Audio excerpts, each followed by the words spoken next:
নমস্কার সবাইকে, কেমন আছেন আপনারা সবাই? আশা করি ভালোই আছেন, আমিও ভালোই আছি। চলে এসেছি আবার একটা নতুন ভিডিও নিয়ে আপনাদের সাথে। আজকে কোনো ব্লগ না, আজকে একটা রেসিপি শেয়ার করব, দই চিংড়ির রেসিপি। এটা কিন্তু বন্ধুরা আমরা ঘরে একদম সিম্পলভাবে বানাতে পারি।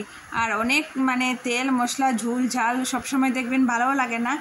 আর আমরা যারা গ্রামে আছি হয়তো আমরা সব সময় দেখবেন সবার ঘরে অনেক জিনিস যে থাকবে সেটাও হয়ে থাকে না। তো কারেন্ট তো নেই, বৃষ্টিতে ফ্লাড হয়ে গিয়েছে আমাদের এখানে। সেজন্য কতদিন ধরে ভিডিওগুলো আমি রেগুলার আপলোড করতে পারছি না ইউটিউবে। আমারও খুব খারাপ লাগছে, আর আপনারাও জানি অপেক্ষায় আছেন নিশ্চয়ই। তো বন্ধুরা, শিলনোড়াতেই বেটে নিলাম।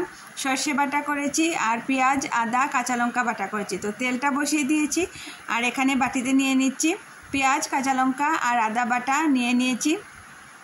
আর এতে এবার দিয়ে দেব সর্ষে বাটা। এই রেসিপিটা কিন্তু বন্ধুরা আপনারা ঘরে একদিন অবশ্যই ট্রাই করবেন, আশা করি ভালো লাগবে।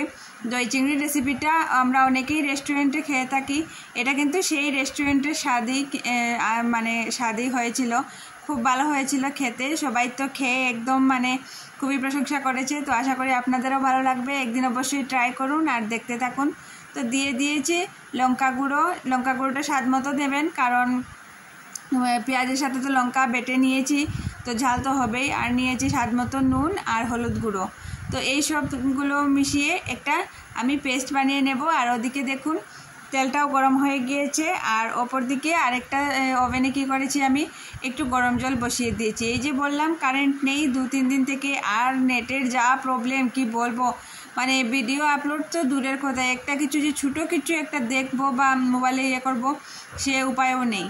খুব বেশি প্রবলেম করছে। ফ্ল্যাটটা তো শোনা যাচ্ছে একটু কমেছে, কিন্তু আমাদের এখানে যে টাওয়ারটা আছে সেই টাওয়ারটার নিচে জল, হয়তো কোনো কিছু নষ্ট হয়েছে, কিন্তু সেটা লোক এসে যে টাওয়ারে গিয়ে উপরে উঠে যে ঠিক করবে হয়তো সেটা সম্ভব হচ্ছে না। সেটাই কারণ হবে, কারণ ওটার নিচে শুনেছি নাকি খুব বেশি জল হয়ে গিয়েছে।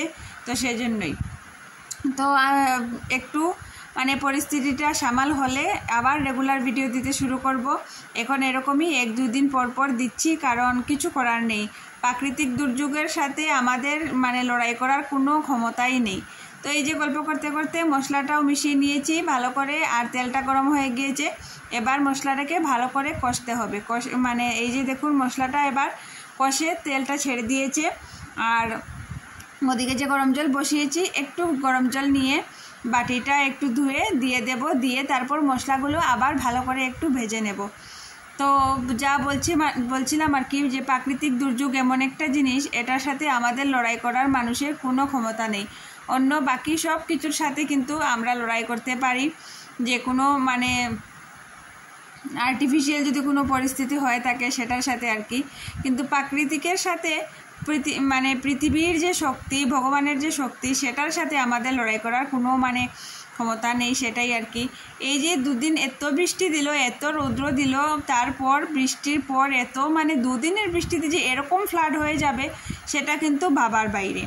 তো লোকের অনেক মোবাইলে টিভিতে দেখছি আর কি, লোকের অনেক কষ্ট, ঘরদোর ভেঙে গিয়েছে।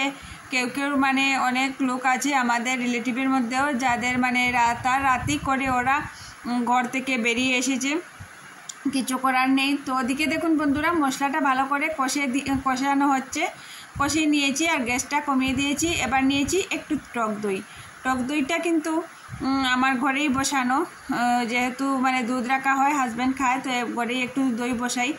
আর আপনারা চাইলে বাজারের টক দইটাও ব্যবহার করতে পারেন। দিয়ে দিয়েছি 1 চিমটি নুন, দিয়ে ভালো করে ফেটে নেব। আর যে কোনো রান্নাতেই কিন্তু বন্ধুরা বলে রাখি আমি, যদি আপনারা দই ব্যবহার করেন দইটাকে কিন্তু ফেটিয়ে তারপর ব্যবহার করবেন। দইটা ফেটালে পরে তারপর তরকারিটা আর কি ঠিকঠাক থাকে, না হলে একটা যেমন ছাড়া হয়ে যায়।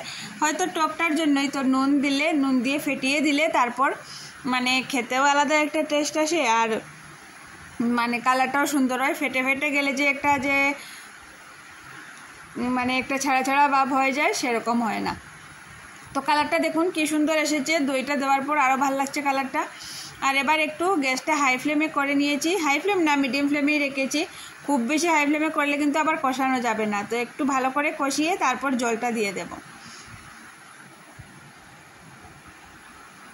আর সবাইকে বলে রাখি যে 1-2 দিন পর পর ভিডিওটা পাচ্ছ, হয়তো তোমরা অনেকেই মানে ভাবতে পারো যে মানে চ্যানেলটাতে ভিডিওটা আসছে না বা এই সেই, কিন্তু এই যে বললামই ফ্লাডের জন্য নেট নেই, সেই জন্যই যদি একটু নর্মাল হয়ে যাক পরিস্থিতিটা, তারপর আবার রেগুলার ভিডিও দিতে শুরু করব। আর তোমরা কিন্তু প্লিজ চ্যানেলটাকে সাবস্ক্রাইব করে নিও যদি নতুন হয়ে থাকো, লাইক কমেন্ট শেয়ার অবশ্যই করো, আর যদি পুরনো হয়ে থাকো তাহলে ভিডিওটা কিন্তু ফুল ওয়াচ করো।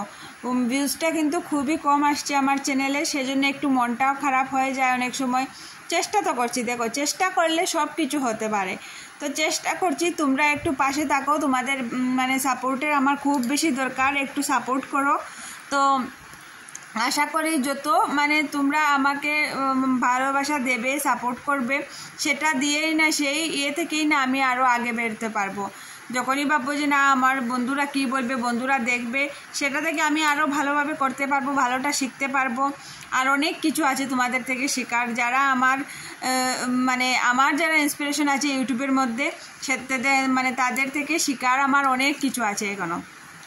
এই যে দেখো হয়ে গিয়েছে, আর চিংড়িগুলো দিয়ে দিয়েছি, দিয়ে একটু ভালো করে নাড়াচাড়া করে ভালো করে ফুটিয়েও নিয়েছি। এবার একটু মানে যে যতটুকু, এটা তো আর ঝুলঝুল হবে না, এরকমই হবে, মাখা মাখা হবে, একটু নাড়াচাড়া করে তারপর নামিয়ে নেব। তো যেটা বলছিলাম আর কি, রেসিপিটা তো হয়েই গেল তোমাদের সাথে গল্প করতে করতে। আর দেখলে বন্ধুরা এই রেসিপিটা কিন্তু খুবই সহজ আর খেতে কিন্তু খুবই অসাধারণ। আর এই যে দেখো নামিয়ে নিয়েছি, এবার এটাকে একটু ডেকোরেশন করে নেব, দেখতেও ভালো লাগবে আর খেতেও ভালো লাগবে। আর ভয়েস ওভারটা যেহেতু পরে দিচ্ছি, আমি একদম মানে তোমাদেরকে কি বলবো, আমি আমার নিজের রান্নাটাকেই কিন্তু আমি এত মানে আমি যে রান্না করছি সেটা মানে আমি কি বলবো, রেস্টুরেন্টের মতো টেস্ট হয়েছিল। এটা যে আমি রান্না করতে পেরেছি আর এত সুস্বাদু হয়েছে, এটা মানে আমার জিভের হয়তো বিশ্বাসই হচ্ছে না, আমারও বিশ্বাস হচ্ছে না, সত্যি খুব স্বাদ হয়েছিল। তো এই রেসিপিটা তোমরা একদিন অবশ্যই করে ট্রাই করো, আশা করি তোমাদেরও ভালো লাগবে। আর সত্যি রেসিপিটা অসাধারণ হয়েছিল। তো যদি ভালো লাগে চ্যানেলটাকে লাইক কমেন্ট শেয়ার অবশ্যই করে দিও, আর পাশে থাকো, আমাকে একটু সাপোর্ট করো, একটু আদর ভালোবাসা দাও, আর একটু যাতে মানে এগোতে পারি, এটাই আর কি তোমাদের কাছে অনুরোধ।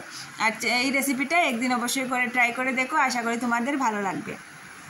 তো যেটা বলছিলাম বন্ধুরা, যে মানে যাদের থেকে আমি ইউটিউবে এসেছি, যাদেরকে দেখে যাদেরকে মানে তো ভালোবেসেছি, তারা অনেক দিদিরাই আছে, অনেক ব্লগাররা আছে। তার মধ্যে এক দিদির কথা বলি, যাদেরকে মানে অনেকেই হয়তো চিনো, আমাদের মহুয়া দিদি। মহুয়া দিদি কিন্তু চলে এসেছে বাড়িতে, আমাদের দেশে এসেছে, কিন্তু অনেকটা দূরে। দিদির সাথে হয়তো আমার জীবনে একবারও দেখা হবে না, কিন্তু দিদি আমেরিকা থেকে যে ঘরে যে এসেছে, মনে হচ্ছে যেমন নিজের ঘরেই কেউ এসেছে।